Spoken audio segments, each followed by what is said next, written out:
నమస్కారం. ఘంటారావానికి స్వాగతం. ముందుగా ప్రధానాంశాలు. రాయచోటిలో ఉగ్ర కదలికలపై లోతుగా విచారణ. నిందితుల ఇళ్లలో భారీగా పేలుడు పదార్థాలు స్వాధీనం.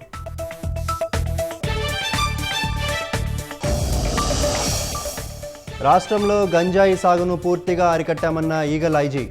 ఇతర రాష్ట్రాల నుంచి సరఫరా కాకుండా చెక్ పోస్టుల ఏర్పాటు. సినిమా పైరసీ కేసు దర్యాప్తులో కీలక అంశాలు బహిర్గతం. నిందితుడు కిరణ్ వల్ల ఇండస్ట్రీకి 3,700 కోట్ల నష్టం. అమెరికా సుంకాల హెచ్చరికలపై భారత్ ఆందోళన. పరిణామాలను జాగ్రత్తగా గమనిస్తున్నామన్న జైశంకర్.